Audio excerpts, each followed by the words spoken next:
Today we're talking about something really special, a genuine breakthrough in AI. It's a new kind of architecture that is absolutely smashing through one of the biggest, most frustrating bottlenecks in artificial intelligence. A problem that, trust me, you've almost certainly felt yourself. You know that feeling, right? You're deep into a conversation with a chatbot, you've given it tons of context, and then it just completely forgets what you were talking about 10 minutes ago. It's infuriating. But here's the thing, that's not a bug. It's a fundamental limitation that researchers have been wrestling with for years. All right, so let's get right into the heart of the issue. It turns out the very process that makes these AI models so incredibly powerful has also been their greatest weakness. It creates what you could call a memory wall. Okay, so at the core of most of these large language models is this thing called softmax attention. The easiest way to think about it is like this. To understand any sentence, every single word has to look at every other word in that sentence to figure out all the connections and the context. That's where all that incredible nuance comes from. But, and this is a huge but, this process has what's called quadratic complexity. Imagine you're in a meeting. Every time someone new says something, they don't just add their one thought. No, in this system, they have to stop and rediscuss their point with every single person who has already spoken. You can see how as the meeting gets longer, the whole thing just grinds to an exponential halt. That is the memory wall. So, naturally, researchers started looking for a fix, but for the longest time, the solutions were, well, they were imperfect. They forced this really tough choice, a compromise between speed and quality. And here's what that choice looked like. On one hand, you had full attention. That's the gold standard. It was super accurate, but oh my gosh, it was painfully slow and really expensive to run. On the other hand, you had something called linear attention. It was way faster and more efficient, but it just wasn't as smart. For years, the deal was you could have intelligence or you could have speed. You couldn't have both. And look, this wasn't just a theory. It was a well-known limitation in the field. This quote, right from the source paper, says it all. Everyone just kind of accepted that linear attention, for all its speed, simply lacked the expressivity, the raw intelligence, to ever truly compete with the top dogs. But what if you could finally break that compromise? What if you didn't have to choose? Well, this is where our story gets really good. Let's introduce the hero, Kimi Linear, a new architecture designed to do exactly that. Kimi Linear is what you'd call a hybrid.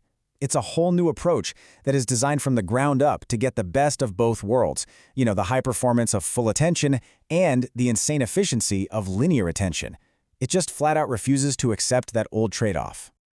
Now, the really cool part about this is its secret weapon. It's called Kimi Delta Attention, or KDA for short. This is the core innovation, the real magic here.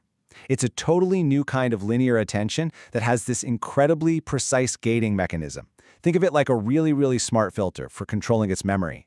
And that makes it way more expressive and powerful than anything that came before it. So how does it actually get the best of both worlds? Well, the design is just brilliantly simple. Instead of trying to force one single tool to do everything, it uses a very clever hybrid recipe. And this right here is the magic ratio the researchers landed on. 3-to-1.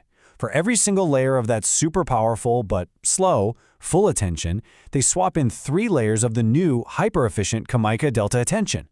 They found this was the absolute sweet spot, the perfect balance. And get this, it reduces memory usage by up to 75%. So what gives KDA this technical edge? Well, it boils down to a few key things. First, that memory control is just way more precise. Second, it's built specifically to run super efficiently on modern hardware.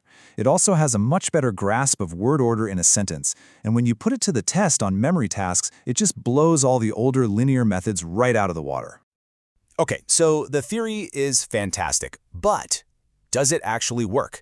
This is where things get really, really exciting, because the proof, as they say, is in the data, and the results are absolutely stunning. So let this sink in. For the first time ever, a more efficient architecture has actually beaten the gold standard full attention in a fair head-to-head competition. I mean, this is a massive milestone.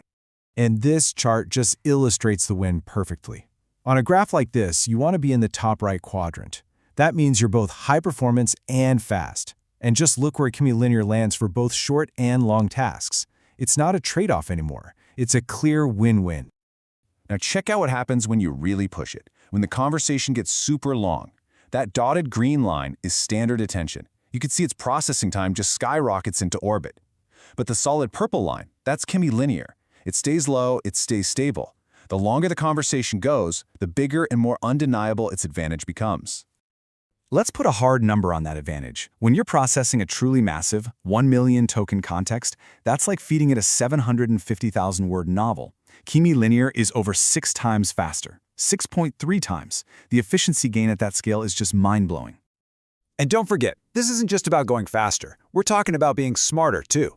On these really tough benchmarks for advanced reasoning and long context understanding, Kimi linear consistently scores higher. It's not just faster, it's just plain better.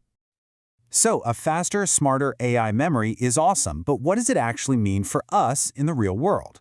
Let's talk about the implications, because this is the moment a technical paper really starts to look like a vision for the future. Okay, this might be one of the most important takeaways from the whole thing. It's a drop-in replacement. And that is huge, because it means developers don't have to rebuild their entire systems from scratch. They can adopt this technology pretty easily to upgrade the AIs we already have, and of course, build much more powerful new ones. So why does this really matter to you and me? Well, it means we can finally have AI agents that can handle truly complex, multi-step projects. It means having conversations that can go on for hours, or analyzing an entire series of books without forgetting what happened in Chapter 1. It means way better real-time interactivity. And maybe most importantly, it means we can do all of this while drastically reducing the massive computational and energy costs of AI. By finally breaking through that memory wall, we've fundamentally changed the entire equation of what's possible with AI. We've unlocked models that can maintain context, that can reason over enormous amounts of information, and do it all efficiently. So the question we're left with is a really exciting one. Now that AI can think longer and faster than ever before, what new frontiers will it conquer next?